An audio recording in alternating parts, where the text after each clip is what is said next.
2 weeks remain in the Prospect League regular season. It's hard to believe we've already gotten that far in. Alex Hynes, Owen Pulley from the Rex Radio Network. Looking back at the last week of Rex baseball after that hot start, a bit of a slower week for the Rex, but a couple of big moments, a couple of big wins. You think back to that game against O'Fallon, Owen, where there were signs of putting a real good offensive display together. Yeah, had a bounce-back game, couple of games after the Champion City loss and the normal loss, but coming back to O'Fallon, that's a big win. Didn't get the doubleheader in Danville, but looking ahead to the next 2 weeks for that playoff push. Speaking of that playoff push, just one game is between the Rex in first in the second half and Danville right behind them. In third place, Springfield a few games further out from them. As of now, it feels like it is a true two-horse race. And as you mentioned, Owen, the Rex weren't able to beat the Dance in the doubleheader, but that means now for the last 2 weeks of the regular season, these two teams don't play each other at all. And so there's no immediate way to get a leg up. It's all about hoping that someone else can give you just that little bit of aid down that final 2-week span. Yeah, now we're getting to the magic number territory in the next coming weeks. Really, next week is when we'll start talking about that, but this time is really going to get fun. Who's going to play Du Bois County in the playoffs coming August 4th? Well, let's get you a look at our player and pitcher of the week for this past 7 days. And Owen, let's start off with the player of the week, because when you hit 4 homers, it's a pretty easy decision. Yeah, Wally Diaz, of course. 4 home runs, 16 on the season so far, the most out of anybody in a career in a Rex uniform, and now the most in a season for the Rex, previously set last year at 14, chasing 20 now, tied with actually an O'Fallon hoot. Nick Bonkowski was 16, so looking forward to seeing that race as well. The race for 20, the Prospect League single season record.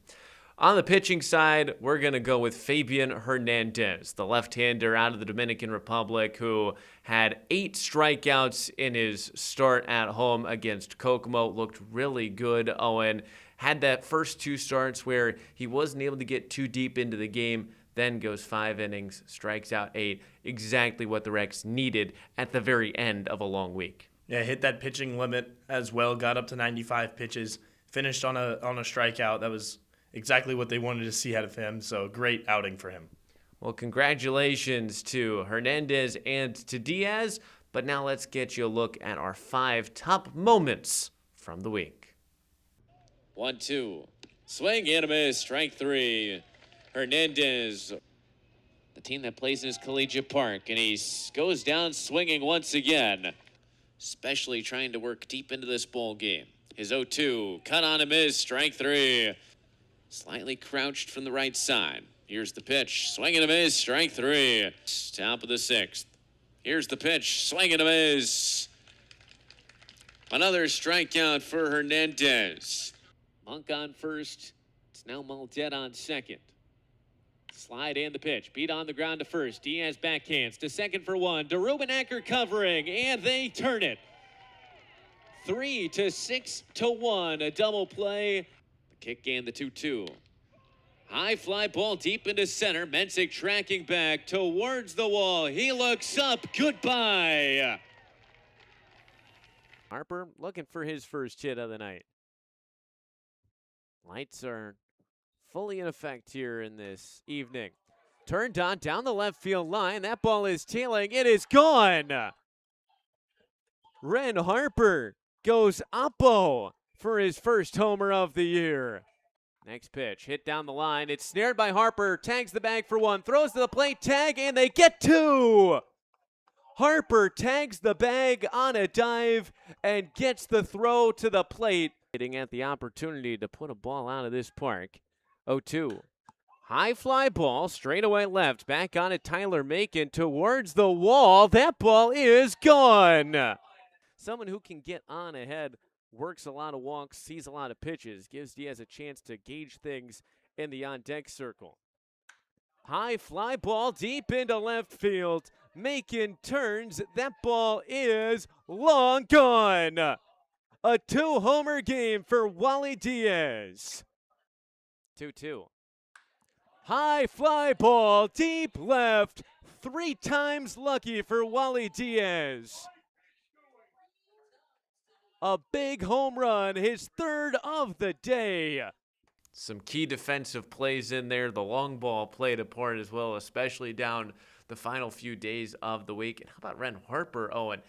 Comes into this week, didn't hit a homer all year long. He flirted with it a few times with some warning track power this time, though. Back-to-back days, goes yard. Yeah, first half of the season was an RBI machine. The second half hit the ball arguably better, just to the glove, 2 guys in the field. But now, obviously, nobody plays beyond the fence. And did that twice in 2 days. Also, some good plays on the field for Ren. Yeah, that weird double play. He gets the ball on a diving stop at third, goes home with it, gets the double play out of it. That's a guy who's a catcher who's featured all over the diamond, making a great play at third. I mean, that's just fantastic work. And then how about Wally Diaz? It's hard to come up with more words to describe Wally because he does something new every week, it feels like, and this time around was something completely new for the Regs, a 3-homer game. I couldn't tell you the last time we've seen one of those. For Wally, that's his third as a collegiate ball player, just light work. That first one looked like it was going to get out, did get out. Second one, a little bit further, and that third one, an absolute moonshot into left field. An amazing day for Wally Diaz. 109 miles an hour off the bat. That's not even the hardest hit ball he's had this year. Kind of gives you an idea on how that day was going for Wally out in O'Fallon. But Owen, now it's time to look ahead to the upcoming schedule for the Ranks. What's to look forward to in the next 7 days? Lots of games on the road this week, starting off with 2 games in Jackson, Tennessee, taking on the Rockabillys. 8 p.m. first pitch Eastern time for both of those games. Then the Recs host the Creek Chubs. Then they travel to Kokomo to play the Creek Chubs.